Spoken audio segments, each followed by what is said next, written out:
અમદાવાદના પાલડીમાં ફતેપુરા વિસ્તારમાં ગેરકાયદેસર બાંધકામ સામે આવ્યું છે. જે સ્થળે પહેલા બસ સ્ટેન્ડ હતું ત્યાં અચાનક જ તોતિંગ બિલ્ડિંગ ઊભું થઈ ગયું છે. સરકારી જમીન પર ગેરકાયદેસર બાંધકામ કરવામાં આવ્યું હોવાનો સ્થાનિક આક્ષેપ કરી રહ્યા છે. ત્યારે સવાલ એ થાય છે કે કોની રહેમ નજર હેઠળ તોતિંગ બિલ્ડિંગનું બાંધકામ કરવામાં આવ્યું છે. સરકારી જમીનમાં આટલી મોટી બિલ્ડિંગનું બાંધકામ કરવામાં આવ્યું તેમ છતાં તંત્રએ કેમ કોઈ કાર્યવાહી ન કરી? સરકારી જમીનમાં તોતિંગ બિલ્ડિંગને કેમ નજરઅંદાજ કરવામાં આવ્યું છે?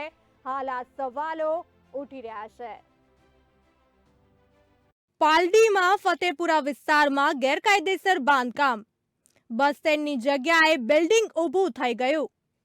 સરકારી જમીનમાં ગેરકાયદેસર બાંધકામ કરાયું હોવાનો આક્ષેપ. કોની રહેમ નજર હેઠળ તોતિંગ બિલ્ડિંગ ઊભી કરાઈ? ગેરકાયદેસર બાંધકામની કોને આપી પરમિશન?